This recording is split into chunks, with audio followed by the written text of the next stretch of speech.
아버지 하나님, 이 사순절을 맞아서 당신께서 택한 이 백성들을 구별된 장소와 구별된 시각에 이렇게 한자리에 모여서 아버지 하나님께 선물과 경배를 드리게 하심을 감사드립니다. 또한 더더욱 감사드릴 것은 아버지 하나님의 이 생명의 말씀들을 상고하면서 또한 그 하나님의 말씀 속에 있는 진리의 그 깊으신 뜻을 저희들로 하여금 가슴판에 아로새기게 해주십니다.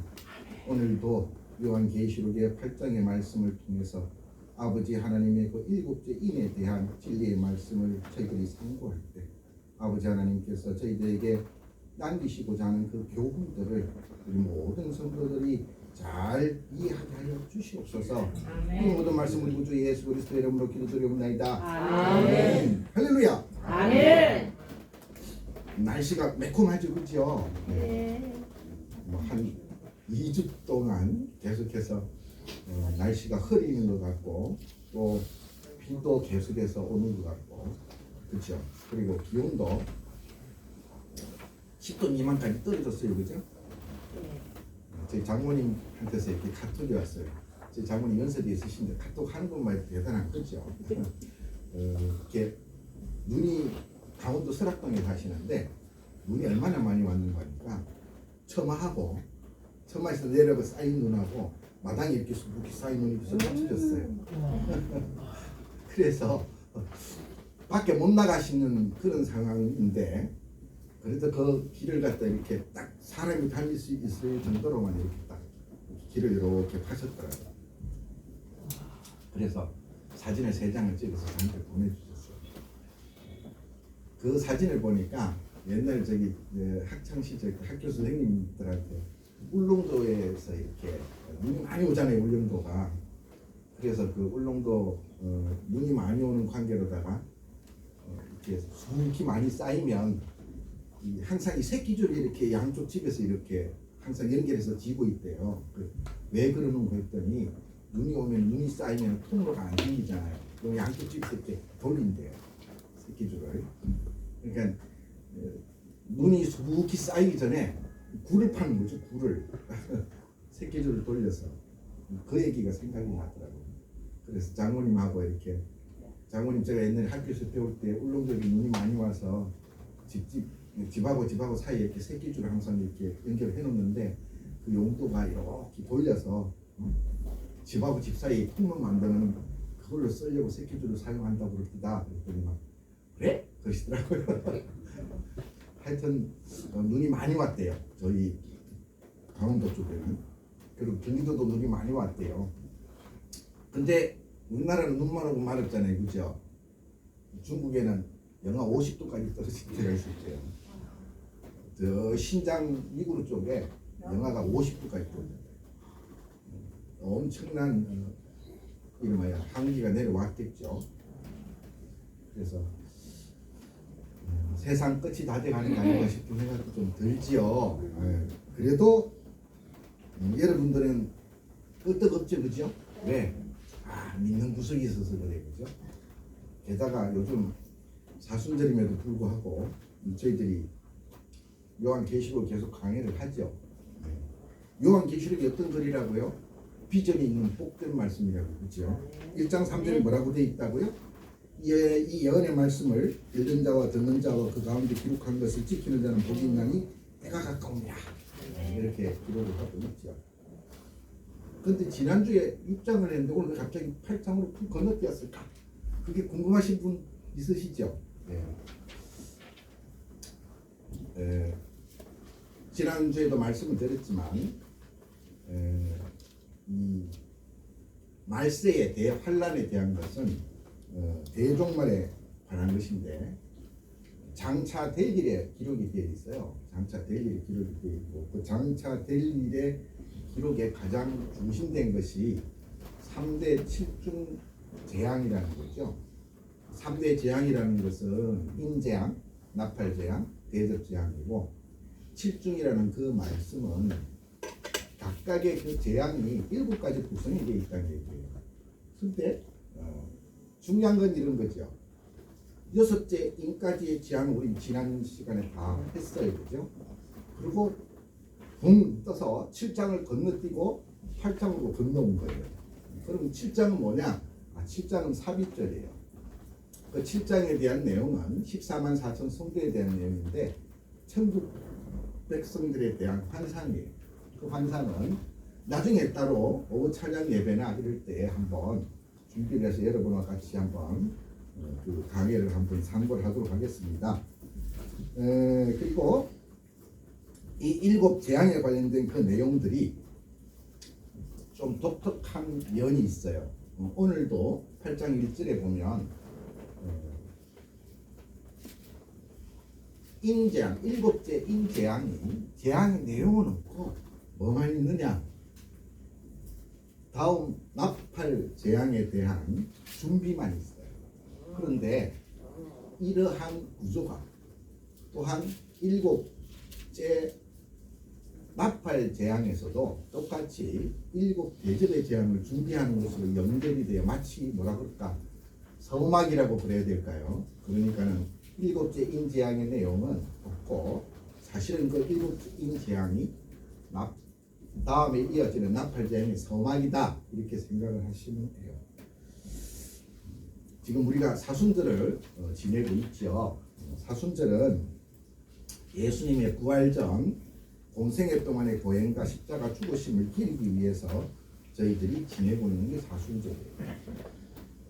이 예수님의 공생애라는 거 오늘 그 예배 드리기 전에 통독했던 그 누가복음 4장에 있는 그 말씀이 바로 공생애의 두 번째 사건이에요.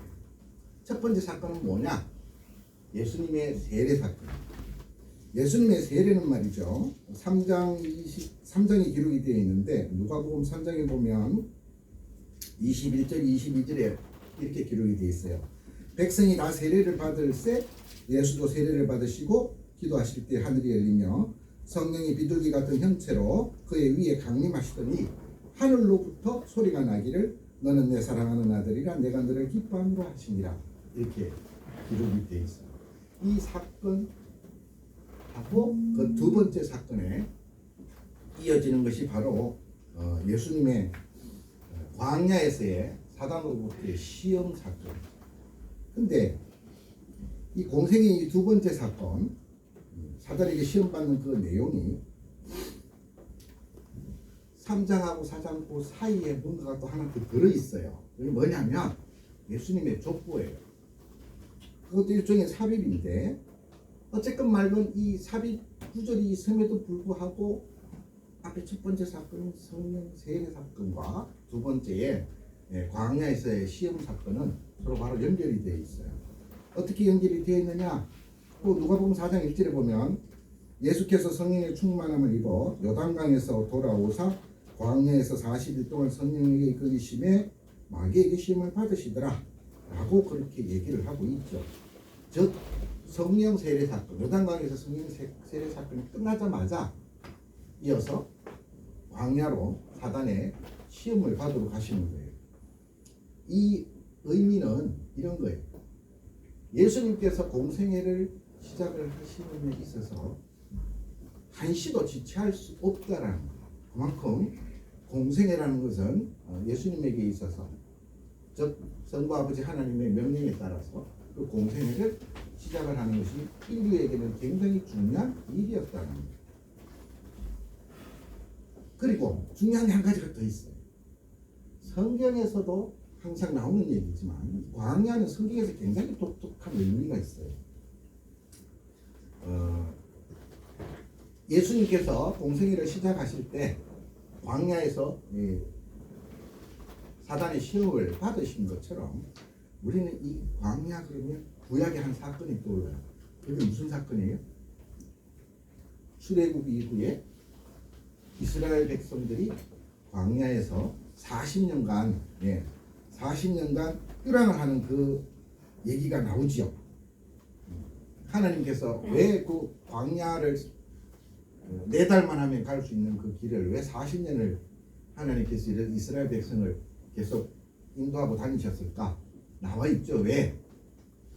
바로 애굽에서의 그 구습, 우상을 섬겼건 뭘 했건 그 구태에 의한 그 구습을 없애시고자 광야 40년간의 고행을 다니시게 했던 거죠.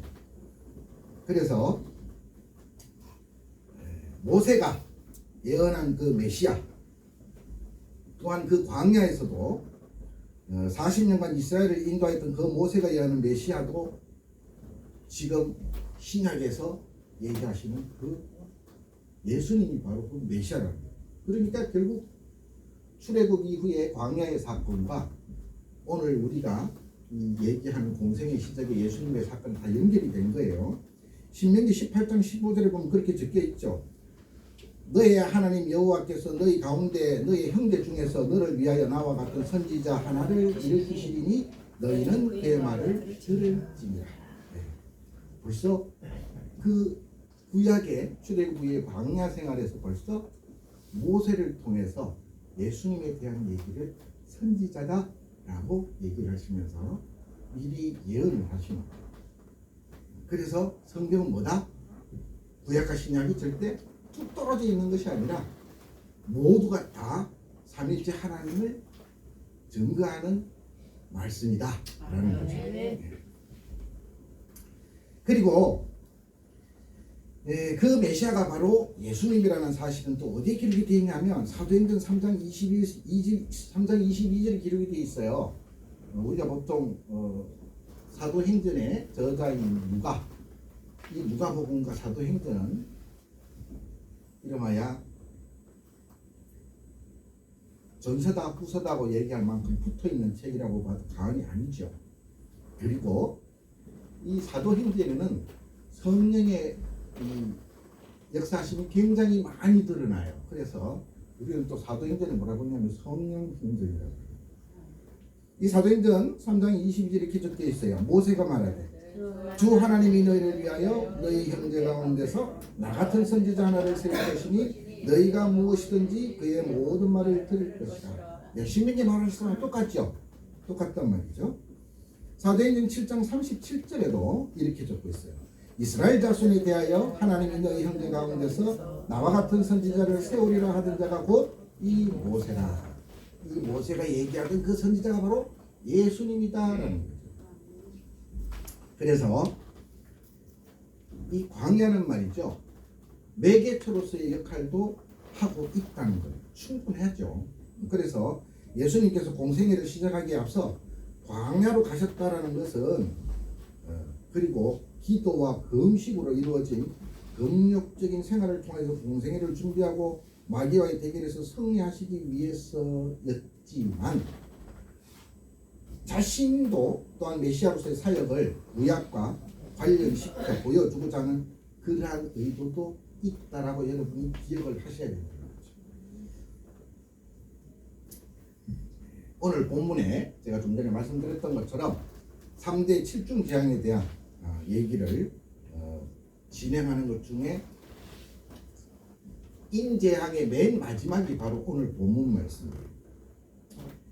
첫 번째부터 여섯째인 재앙까지는 무조건 이 재앙의 내용이 있었지만 제가 좀 전에 말씀드렸던 것처럼 일곱째인 재앙에는 재앙의 내용이 없고 바로 나팔 재앙에 대한 준비만 있어요.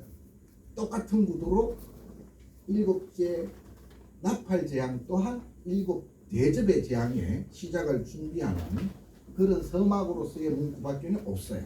꼭 기억을 하고 계셔야 돼요. 오늘 본문 8장 1절에 보면 일곱째인을 떼자 하늘이 반시간쯤 고요하였던 사실을 기록하고 2절에서는 하나님 앞에 서 있던 일곱 천사가 나팔을 받은 사실을 언급하고 있고 그 다음에 3절부터 5절까지는 한 천사가 향연과 합해진 성도들의 기도를 봉헌을 하고 다닝의 불을 땅에 쏟은 사실을 기록을 하고 있어요. 그리고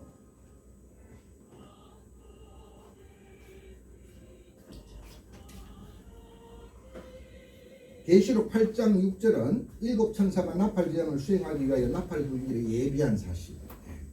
이것이 바로 일곱째 인에 대한 재앙의 내용이죠. 근데 여기에서 주목할 내용이 하나 있어요. 이 일곱 나팔 재앙이 하나님께 상달되는 모든 성도들의 기도랑 밀접하게 관련이 있다는 거예요. 왜 그런 거 아니? 이 환난 중에 부르짖는 성도들의 이 간절한 기도에 대한 응답으로서 하나님의 공의로운 진노와 심판이 바로 일곱 나팔의 재앙으로 나타났다는 거예요. 그래서 이 일곱 나팔 재앙뿐만이 아니라 3대 7중 재앙은 모든 말세의 대환란들은 사실 가만히 보면 바로 범우주적인 재난과 혼란인 것처럼 보이기는 하지만 본질적으로는 그게 아니라 성도들의 구원과 이 세상에 대한 심판을 실현시키시는 하나님의 구속사적인 정의 그리고 사랑의 성취 과정이다 라는 것을 보여주고 있다는 거예요. 그래서 우리는 이 재앙에서 오늘 이 일곱째인 재앙이라는 것에 대해서 몇 가지 교훈을 얻을 수가 있어요. 그 중에 첫째 하나가 뭐냐? 바로 하나님은 유일하신 심판자이시다라는 거예요. 계시록 8장 2절을 보면 일곱 천사가 일곱 나팔을 받았다고 그렇게 적고 있고, 이 나팔은 결국은 나중에 재앙이 있음을 알려주는 그런 나팔로 사용이 되고 있어요. 근데 요 일곱 천사 앞에 보면 정관사가 붙어 있어요. 원문에 보면.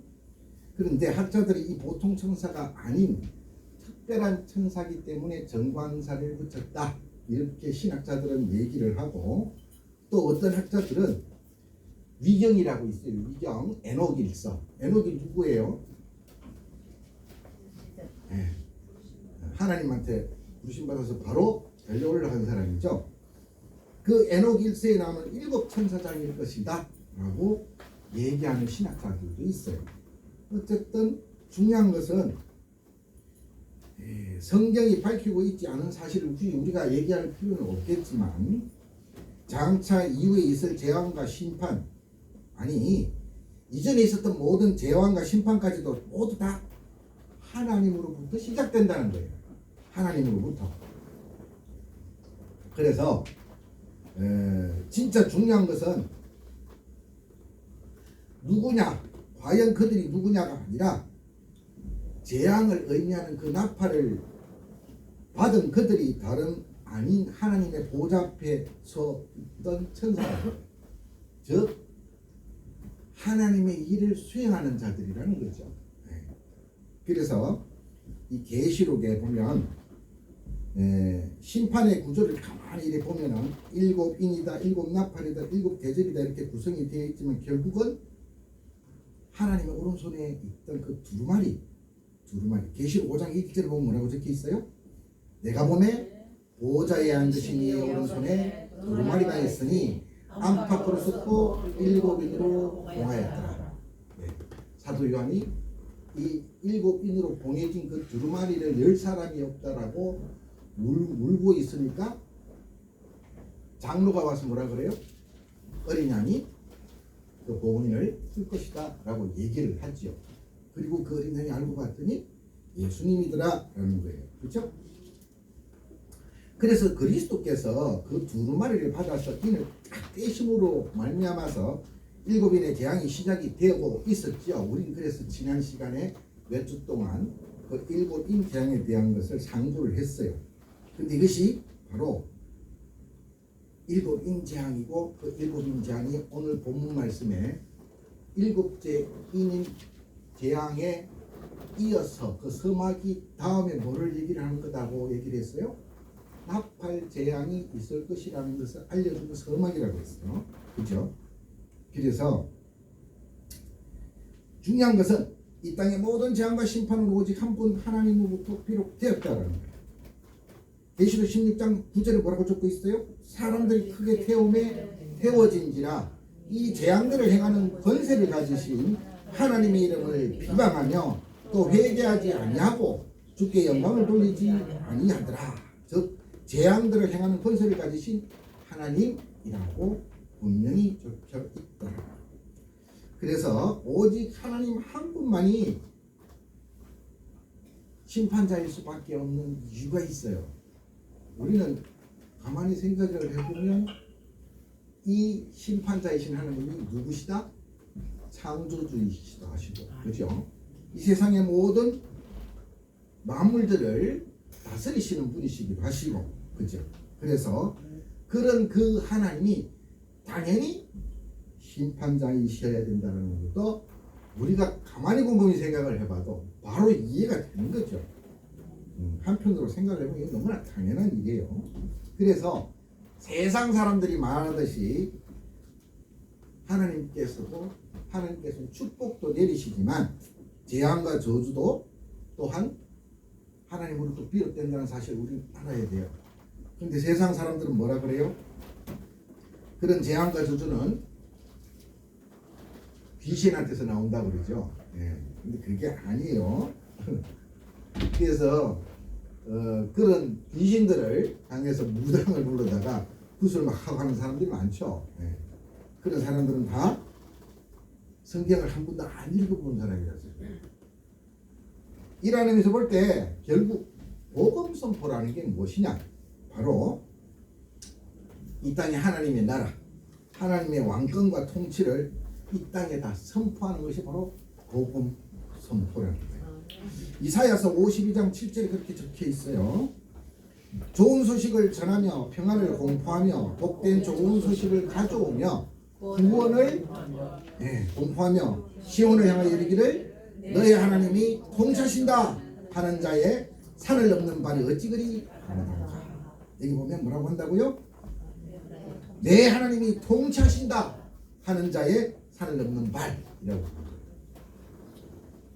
하나님께서 세상을 통치하신다. 우리는 그것을 절대 잊어버리면 안 돼요. 아멘. 이러한 사실은 신학적인 의미도 굉장히 중요하지만 실제 우리 삶에 있어서 굉장히 중요해요. 왜냐하니까 이러한 사실을 모르고 살면은 어떤 문제가 생겨요? 하나님을 섬기지 아니하고 이상한 귀신을 섬긴다든지, 그 다음에 힘센 사람을 섬긴다든지, 아니면은 이 땅의 건설을 좌지우지하는 대통령을 섬긴다든지 하는 이상한 일들이 벌어지는 거예요. 근데 알고 보면 그런 자들은 다 뭐 하는 자들이다? 때 되면 사라질 자들이에요. 아멘. 또 세상 사람들이 무슨 뭐 탑도 쌓고 뭐 이렇게 동상도 만들고 하지만 알고 보면 전부 다 뭐다? 생명이 없는 것이다. 그죠? 그런데 지금도 천지를 창조하신 하나님 아버지는 지금도 살아계셔서 아멘. 역사하신 하나님, 아멘. 참신이시라는 거죠. 아멘. 그렇기 때문에 절대 잊어버리시면 안 돼요. 아멘. 그래서요, 인간들이 제 아무리 권력이 높아도 결국 잠시 있다 사라질 안개와 같은 존재다 라는 말을 야고보서 4장 14절에 이렇게 기록하고 있어요. 뭐를 기록한다고요? 내일 일을 너희가 알지 못하는 거다. 너희 생명이 무엇이냐? 너희는 잠깐 보이다가 꺼지지는 안개니라 라고 그렇게 얘기하고 있고요. 또 우리를 핍박한다고 하여도 결국 육신의 고난만을 줄 수 있을 뿐이라는 내용이 누가복음 12장 4절에 적혀 있는데, 내가 내 친구 너희에게 말하노니 몸을 죽이고 그 후에는 능히 더 못하는 자들을 구하지 말라. 무엇보다 중요한 게 뭐예요? 사람의 목숨을 없이 하는 것은 하나님의 섭리에 어긋나는 거예요. 그죠? 십계명에 나와 있죠. 살인하지 말라고. 그죠? 근데 우리 예수님 어떤 분이시다? 죽은 자도 살리시는 분이시다. 예. 그게 굉장히 중요한 얘기예요. 그래서 일부 사람들이 그토록 두려워한다는 그런 잡신, 우상 이런 것은 기껏 존재해봤자 생명이 없는, 그리고 하나님이 허락하여 움직이는 사단에 속한 존재일 뿐이라는 거예요. 사단이 어떤 존재요? 하나님의 일을 대신하는 부리는 영이에요. 그렇죠? 욥기 1장 12절과 2장 6절에 보면 그렇게 나와 있죠. 여호와께서 사탄에게 이르시되 내가 그의 소유물을 다 내 손에 맡기노라. 다만 그의 몸에는 손을 대지 말라. 그렇죠? 사탄이 곧 여호와 앞에서 물러가더라는 거예요. 그리고 또 2장 6절에 뭐라고 적혀 있어요? 여호와께서 사탄에게 이르시되 내가 그를 너 손에 맡기노라. 다만 그의 생명을 빼앗지 말지니라. 이 명령을 어길 수가 있어요, 없어요? 없어요. 없어요. 사탄이 그 명령을 어겼다가 천상에서 쫓겨나죠. 땅으로 쫓겨납니다.